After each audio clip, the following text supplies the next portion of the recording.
And hello, my fellow nerds. This is Oracle Nerd, and welcome to Love in Everblood. This this is another game that was made by the exact same developer as the previous one, and I have no idea what to get myself into. But knowing my luck, this is just episode one, however. So I'm actually very excited to play this one, because again, it's from the same developer as the previous one. So there's going to be a lot of I guess references or similar art style choices, or I don't know, of that caliber. But let's just get into a new game.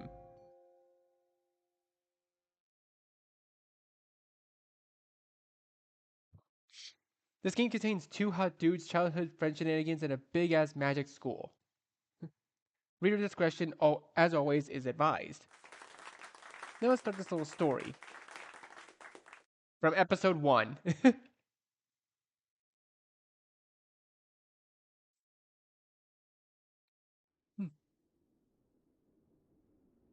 A few weeks ago, you managed to get yourself accepted to the Everblood Academy for Sorcery. How pleasant! In the days leading up to class, you packed your entire life into a couple of suitcases. Mom was more than happy about your acceptance. So, so much so that your old bedroom was revamped into a guest bedroom. Gone were all the cracks in the walls and the questionable heater and the hard bed, painted over with the money your mother claimed to not have. Yeah, you know you were not wanted. You were not that dumb. At least it's a win-win for you and your mom.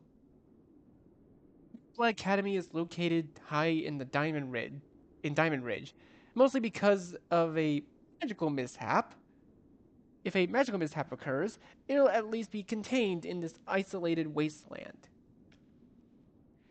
You've never seen snow before. You have to get used to it here.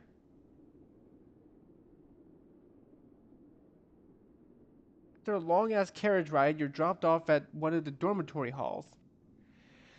The building is adorned with stone arches, golden statues, and even a few balconies for some of the suites. Perfect for jumping off. You're greeted by cold air that prickles your entire body. You feel all of your hair spiking up like a cat's. Still, the cold can't stifle your excitement at the fact that I'm finally here. Oh, so this is our main protagonist. Interesting. Rude much? Or wait, or they're not, I guess. Anyways, aside from that little interruption, you're stupid excited. Like a puppy when they see their beloved owner. You calm yourself down a bit. Wouldn't want to gush over the gilded statues with a bunch of rich kids around. For the most part, you don't know how rich to be the night. No rich kids to be the nicest people. Sure, they don't go out of their way to humiliate you, but you can't help but think that they look at you like some poor puppy. Hell, even the one well-off person like you liked was kind of like that. He always seemed to overcompensate for something. Hmm. I really want to. I really want to get a good look around here. Sadly, I'm too carriage flagged. Oh no, this is our main protagonist. Wait, your name's Adrian? I feel like that name's familiar. I just don't know why. Well, there's always tomorrow to explore a bit. There's nothing more you need to do today. You have all your stuff. You have your schedule. All that good registration stuff was done before this wondrous day. You lug your luggage up the stairs and into the residence hall, grateful for how little you have. No, it would be quite the disservice to call this place a residence hall. It's a whole ass castle, for fuck's sake. Might not be a castle to some of those wealthy kids, but it surely is to you. Thinking about rich people makes you think about that friend you had a few years back. It was probably the closest to wealth you'd ever gone to. Even then, Cashmere turtlenecks and wool coats weren't much compared to these massive halls. Ah, the good old days. Damn, I'm too young to be getting all nostalgic. Haven't seen that guy ever since the move. Oh, he's doing now. As soon as you reach your room, you flop onto the luxurious bed, not even bothering to unpack. You can't wait for you can wait a day or two. As you as you sleep, the thoughts of your old friend drift to the back of your mind.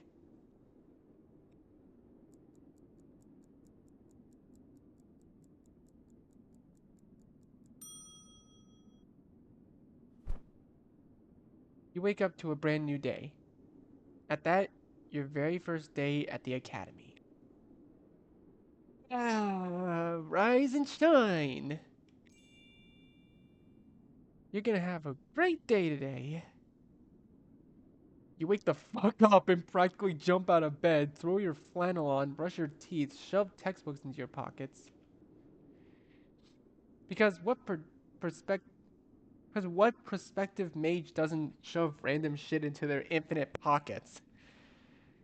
Then you rush the hell out of the door, even though you're not late. In contrast with how happy you feel, it's gray, cold, and gloomy outside. You're not used to seeing this much snow and ice outside, but you'll adjust eventually. The warmest place of the warmest piece of clothing you have is a flannel jacket. Yeah, that's not gonna do jack shit here, but it's better than going out in a t-shirt and shorts. Honestly, agreed. Now, I just need to find my first classes. Where the heck did I put my timetable? Ah, got it. Looks looks like my first class is Hexing 201, room 505, Great Tower. You look around and see a massive tower looming in the distance. No way in hell that's not a great tower. You rush over to the massive tower, snowflakes stinging your flushed face. True, you don't need to run. That's why you woke up 2 hours before classes. My God, this is actually very loud. Editor, can you turn the music down, please? Thank you very much. But there's always a chance that you get lost, arrive to class late, and make a shitty first impression. Then you're gonna have to do even more to gain the respect of others. You had your time for punking out in high school. Now's the time to get serious. Alrighty, I'm here at the inferior tower. Well, the signs never lie. Ugh. And here you are, about to wallow in your misery. At least I got my daily run in. Yes, that's one way to cope with time and energy you wasted. Given the fact that the Graduate's Tower is the so-called inferior tower, you see no reason why the Stout Tower shouldn't be the Great Tower. So you run in the direction of the Petite Tower.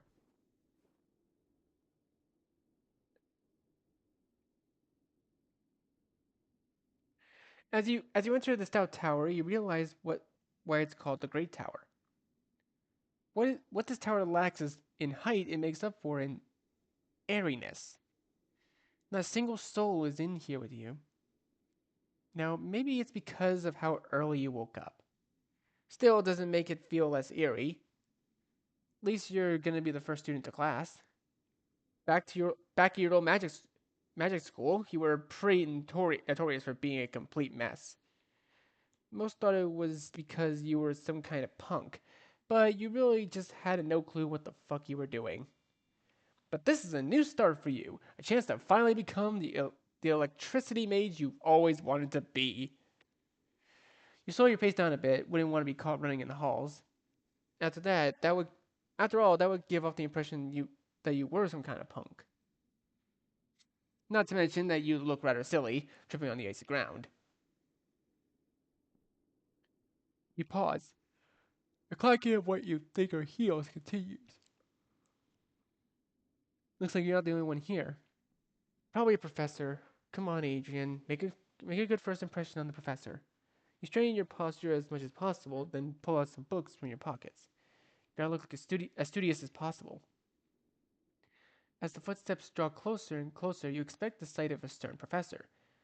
Much to your surprise, however, a tall young man glides by, clad in an all-black ensemble. Dark coat is draped over his shoulders, following behind him with his fast pace.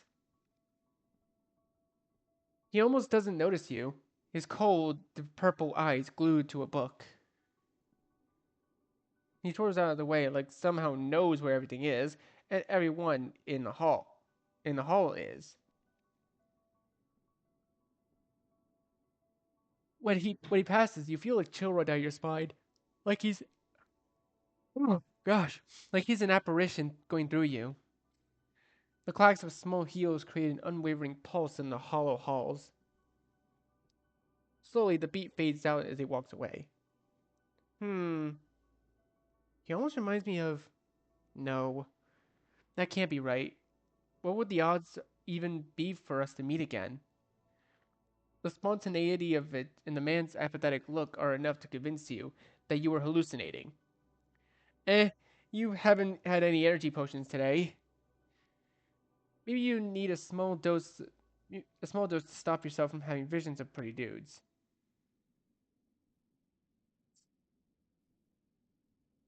You slowly make your way to room 505, a man's presence still lingering in your mind. You can't quite put your finger on why you're so fixated on him. Yeah, you've seen many pretty guys before, but this one seems to have ensnared you in his gaze. All right, I'm not gonna begin daydreaming in class about him.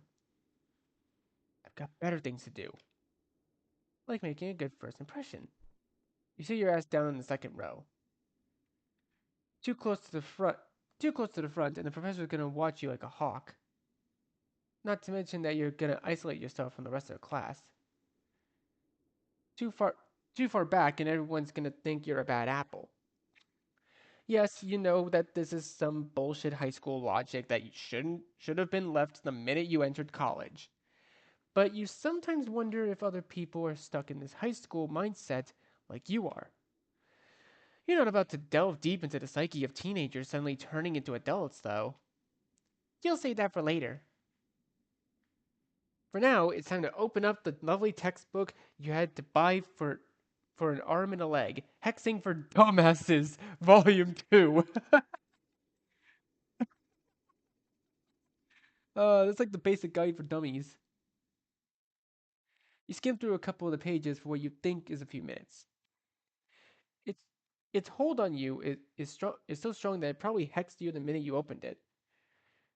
It's practical as heck for your shitty attention span, but at the same time, it fucks with your time perception. Before you know it, the entire class is has trickled into the room. You hear them chattering about random stuff.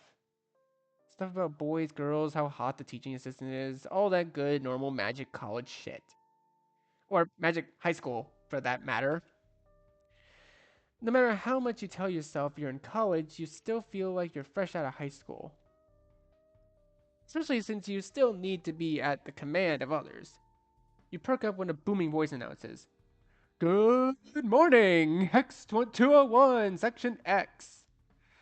I am Professor Incendio, and I'll be teaching y'all how to use all kinds of hexes. Nasty ones, nice ones, even ones to summon demons." For some reason, the look of Professor Incendio reminds you of a dad. Not even your dad specifically, just a generic dad. Whatever the hell a generic dad is supposed to be, anyway. You hear students chattering in hushed tones. Like, we should summon a demon, ask it to make us hot. Fuck no, Millie. Terrible idea. You're lost. Professor Incendio makes note of the chattering students, placing his wand to his jaw as he announces, "Settle down, class." Ah, voice enchantments. What lovely things they are. You hear a high pitch rising in your ears. But everyone shuts the fuck up. Now, where were we? Oh, right. I want you all to meet your TA. Professor Incendio beckons over a tall young man. Oh, I wonder who it could have possibly been. His eyes look to be glued to his tall heeled boots. Wait a damn minute, it's that guy again. So I'm going batshit insane. The man beside Professor Incendio stands in silence for a bit, like he's assessing the rest of the students. He finally opens his mouth. My name is Oliver Cypress. I'll be your TA for the semester, as Professor Incendio stated. I am a junior plant mage, so you can come to me with questions about your class or potential career paths. You can't quite put your finger on how to describe his voice. The closest comparison you can make is to snow. Cold but soft. Something about his name rings a bell. Cypress. Oliver Cypress. Where have I heard that name before? He hears some of the female students and male students tittering a bit.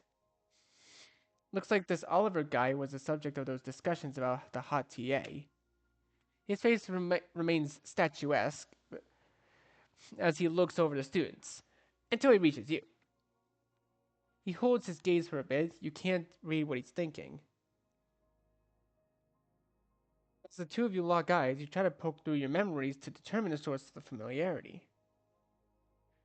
You think you can see hints of perplexion in his face too. But that moment is so brief that you don't get to think about it for too long. Oliver resumes his commanding presence, almost like he did begin staring at you for a bit. Oliver conjures a large stack of fat packets, a small flower at the top of the pile. You wonder where the flower came from. His general presence makes you think he's an ice, wind, or water mage. He quickly brushes the blossom off and distributes the papers with what you're pretty sure is is a levitation spell. Sometimes you'd think it would be more efficient to just do things manually. But this is the exception. The pack is divided up into an array such that they're above each and every desk. Most of your attempts with levitation magic aren't this uniform and perfect. Usually they end with someone being smacked in the face, your face mostly. As you look at Oliver, he's not even breaking a sweat. Heck, he didn't even pull out a wand for this shit. He releases the papers, all of them falling into the desks with a loud uniform thud. You look at the paper. Seems like a quiz. You hear moaning and groaning throughout the room. This is just a little quiz to get an idea of where you stand with regards to hexing. It's not going to count towards your final grade. However, so it's fine if you do horribly. Won't count towards the final grade, huh? You can all begin now. You hear the squishes and scratches of pencils against paper. You turn towards the first page. Wait a second, the hell's an Emovio hex? As you flip through the paper, you find all kinds of shit you either didn't know or have a vague memory of. Well, Professor Incendio did mention that wouldn't make an impact on the final grade. Plus, I don't think he'd think I'm a punk for not knowing half of this. Should I just given up on most of the questions? Maybe I'd have more time to read over the textbook after class. Wait, can I save? Okay, I can.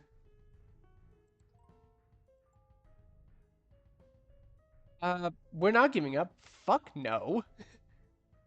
You try your best with each and every question, thinking hard for the trickier ones. One by one, students trickle out of the classroom, turning in their quizzes at the front desk. Before you know it, you're one of the few students left. You tap your feet anxiously against the floor as you near the end of the quiz. And done. Quiz in hand, you walk up to the front desk and place the packet on top of the others. Right by Oliver. He's marking the quizzes down with a fountain pen, complete with blood red ink. Looks like this quiz was an absolute bloodbath. You rush back to your desk, pack your shit up, and go, making sure to wish Professor Incendio a good day.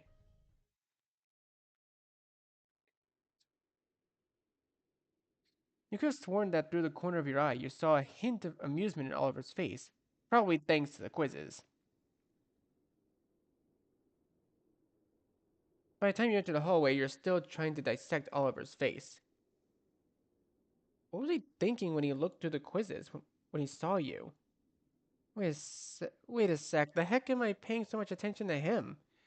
You initially think it's because he's hot as hell, but that doesn't make sense. Plenty of guys in this academy are hot. None of them have enchanted you like this one. Then you think that he placed a hex on you. Thing is that there's no way he could have placed a hex on me that strong on me, right? The one thing that stays constant in your thoughts is familiarity. I swear that I've seen that guy somewhere before. You're about to run off to who knows where when you realize your shoelace is untied.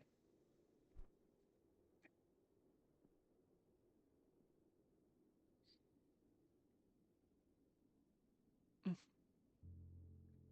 shit. I didn't even hear him approach me. Oliver absolutely towers over you. Or maybe not absolutely. You're on the ground for fuck's sake. Am I in trouble or something? That's the only thing that could explain Oliver's grim expression. Do you mind if I speak with you? Sure. He begins to walk away. Looks like when he asked, do you mind, he really meant it that way. Hold on, I don't mind. Oliver stops in his tracks, then turns back to you. He doesn't say a peep for a long moment. Almost like he didn't have a clue on how to start this conversation. Your name is Adrian Voltes, correct? Yes? Something glimmers in his face. I knew you looked familiar. Sorry if this is coming out of nowhere. Thunder in his voice feels so different from his voice during class. Sounds like the icicles on his tongue are melting. I was thinking the same thing. You blurt out without thinking. You're about to retract it when it's just that your face, name, mannerisms, they're familiar. And then I thought you were someone I knew long ago. Oliver stares off into nowhere. I know this is strange to say the least. It is. It's strange that we're both thinking the same thing. When did you know this person?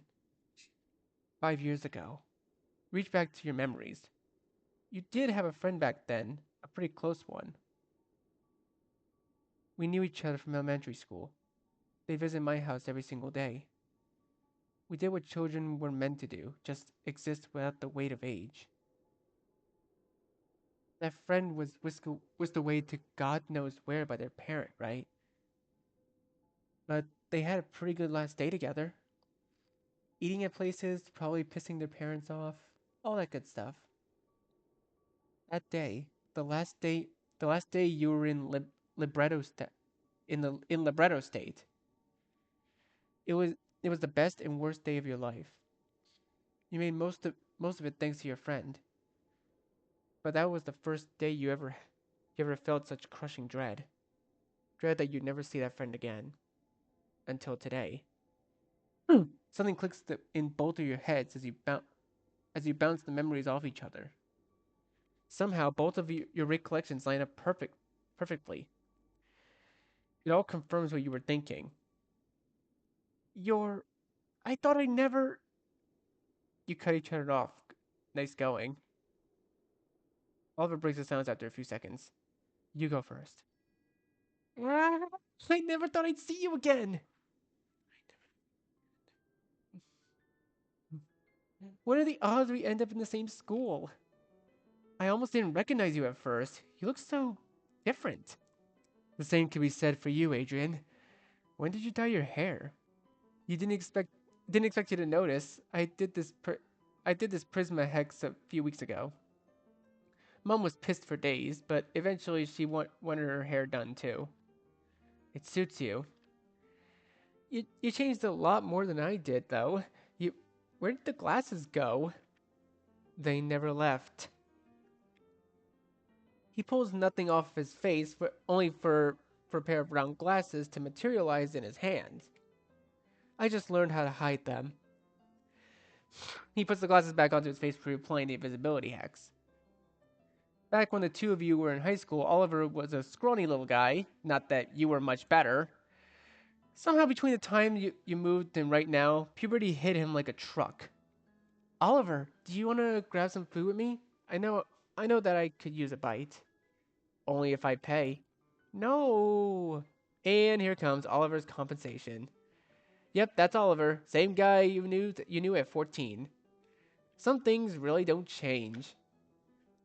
It is only polite thing to do, seeing as how I initiated the conversation in the first place. But I suggested we go grab food, and I scared the ever loving shit out of you. I owe you, therefore I will pay. Hold up, the food here costs money? I thought that was part of the meal plan. Well, I was thinking of going somewhere a bit nicer to eat than the food halls. You think back to how your classmates fawned over him. Yes, most guys would kill for that kind of attention. Maybe even you would. Still, you know that Oliver's never been that type of guy. Besides, wouldn't want this hangout hangout to get ruined by some jerks. All right, let's get going. The two of you rush out the stout gray tower. The two of you chat on the way to wherever Oliver wanted to eat. You notice that he strays the heck away from the large crowds of people, burying his face in a scarf whenever approaching. Thankfully for him at least, the heavy snowfall has dissuaded the majority of the school from staying outside for too long. Oliver seems completely unbothered by the cold, even if his face is slightly flushed. While you struggle to walk, he almost levitates above the snow. He leaves shallow footprints behind. Oliver, are you sure you're not some kind of ice or wind mage? You, you're pretty sure that ice and wind magic are common on his mother's side of the family. So it's not like your predictions are coming from buttfuck nowhere. You pick up the pace, hoping to warm up a bit. How was it in Pecadores? Ah, it was pretty similar to what I remember from Libretto City. Just much hotter. Don't think I've ever seen it snow like this. I'd be more concerned if that were the case in Los Pecadores. That would be the result of a rogue ice mage. Unless you were in some region of high altitude, but you live near the coast, right? Yep.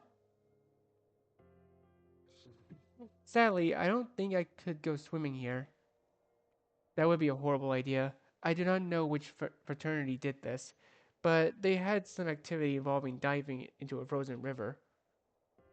Most of the people involved wound up in the hospital wing. Everyone was in such terrible shape that the restriction hex was placed on almost all bodies of water on campus. Sheesh. Here I was thinking the hazings in my old school were bad. Come to, th- come to think of it, I doubt that the fraternity was doing a hazing ritual. Someone said something about it being normal activity. Didn't you say you're a junior mage? How do you not know about the fraternity's shenanigans? Closest I've ever gone to a fraternity was the honor society. Ah, I see. I might join a fraternity if I'm sure my classes won't be too hard. When you do, just tell me if they ever violate school policies. He had snitch on the Brotherhood. You're smart enough to know when you're in danger, though, right? Fuck yeah. so when you're so when you're initiated, you'll run away if they make you eat a frog. What's wrong with eating frogs? You're taken back to the time when Oliver's father made dinner. All you remember was tasty, scrumptious frog legs. Would you be fine with living frogs? Hell no, I'm not eating a frog if it hasn't croaked. Oliver smiles and nods his head at you. Then the two of you continue walking, and walking, and walking through the deep snow. So, we've been walking for how long now? We're almost there. Where are we going? Somewhere. That's not an answer. I think that you might like something from where we're going. Alright, Oliver, I'm trusting you not to fuck up my taste buds. The two of you continue chattering away about random stuff, like the school's campus.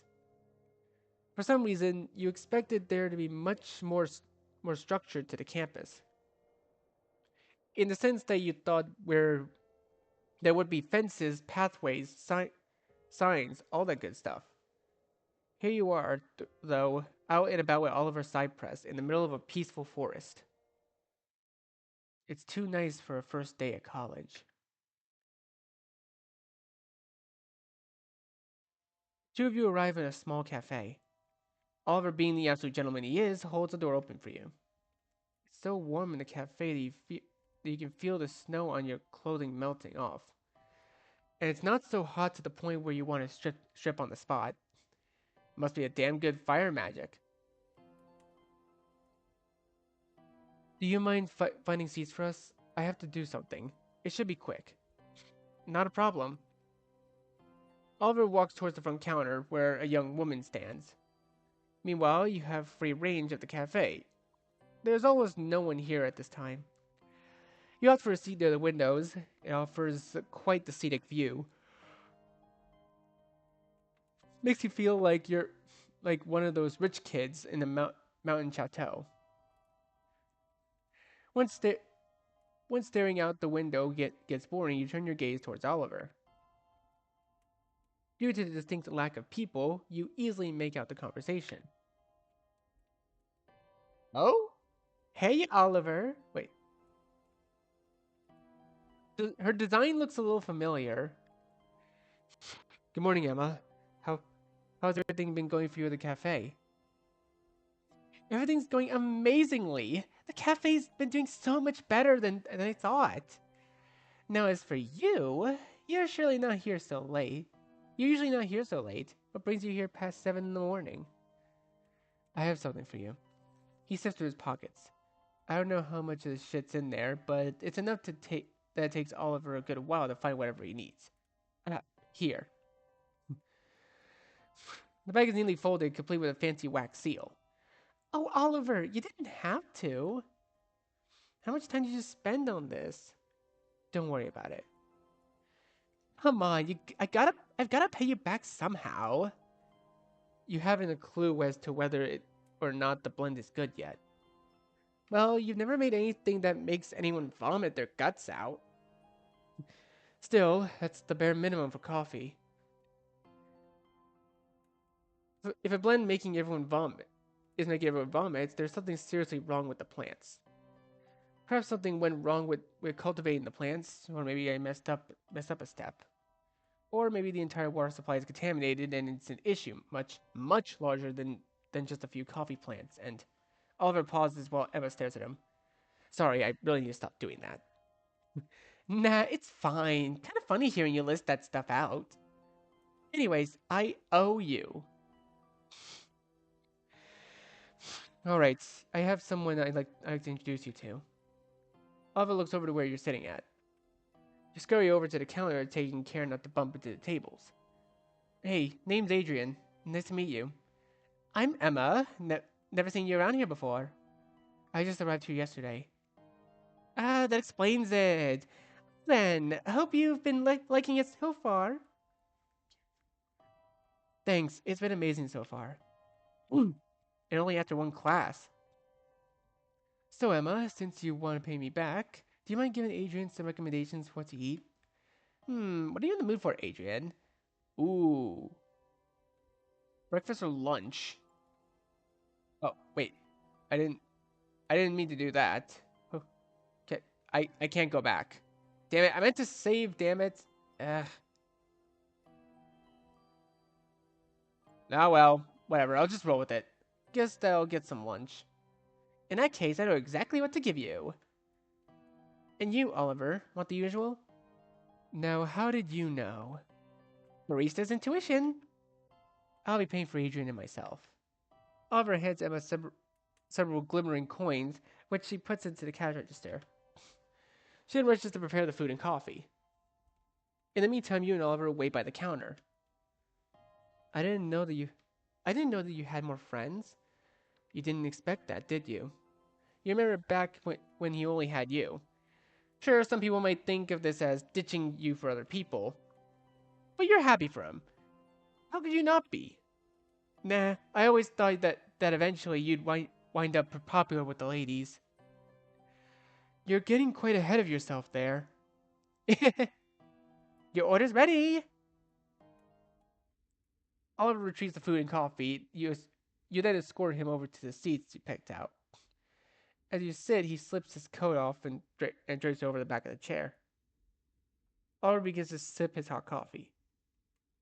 You never understood his coffee obsession. The closest you can think of is that it's similar to energy potions.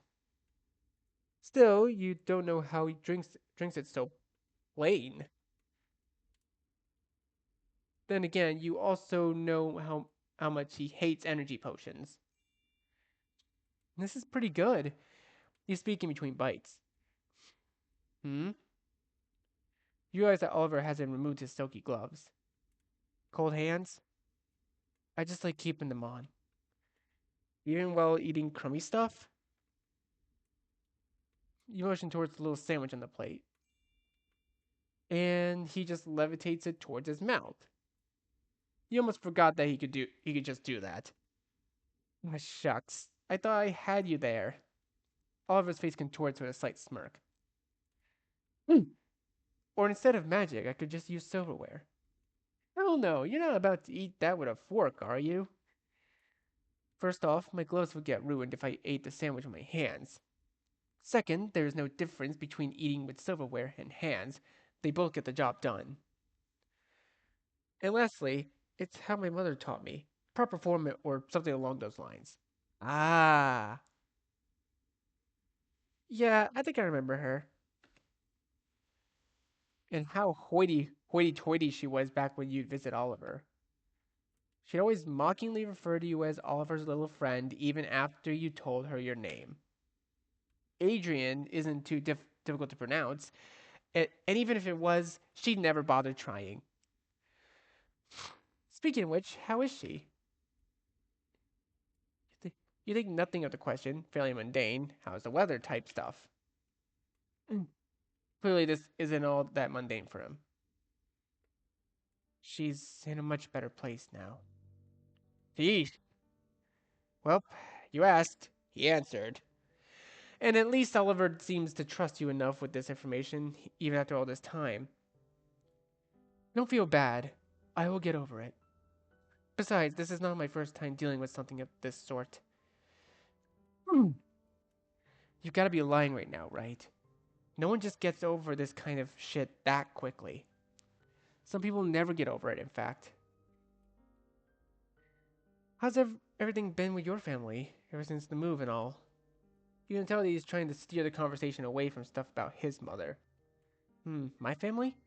You remember that you'd sometimes send a bird to mail stuff to Oliver. You never get any confirmation that he'd actually received the letter, though. I mean, I'm not in the mood to talk about it now, but you know from the stuff I've said to you in the past. Wait, you sent me mail? Yeah, I just sort of kind of thought. I just thought you moved on from me. No, that's not. Oliver rests his face in his hands. I, I never knew that you tried to get into contact with me. Oh, for some reason, it's completely silent between the two of you. Oliver looks like he's thinking about something. You can hear whispers of cursing. No, not magical cursing. Cursing isn't. Yeah, we get that. That kind of cursing. Then it stops. Adrian, I'm sorry that I never wrote to you. It's all right. I mean, you didn't even know about the mail. It doesn't excuse the fact that I didn't even try to contact you. It's not that big of a deal, is it not? For some time it was. The thought of him moving on without you. It was pretty sad for a considerable amount of time. Oliver, Oliver, it's okay. Really, it is. You take his hands into yours. I will make it up to you somehow. Oliver, probably his only is the only trait to you find annoying. The desperation to make up for something, no matter how trivial. He could break your pen. He could break your pen, then try to revive your dead sister to make up for it. All right, I want to know how you can make it up to me. Don't do anything. I'm serious. In all honesty, the fact that you're hanging out with me and all is enough. You're the reason why we're hanging out again after all. You know that I'm unable to just do nothing. Seems persistent. You whip up the simplest thing he could do for you, just to ease his nerves. In that case, I want you to hang out with me for the rest of the year. I am the new kid after all. Wouldn't want me to get to be lost in the system. Of course. You smile at Oliver.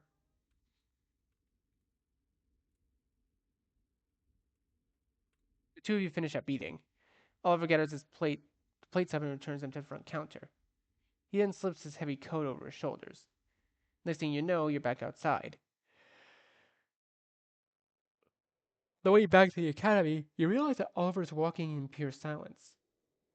You almost want to attribute it to the biting air, but you do wonder if the conversation in the cafe has anything to do with it.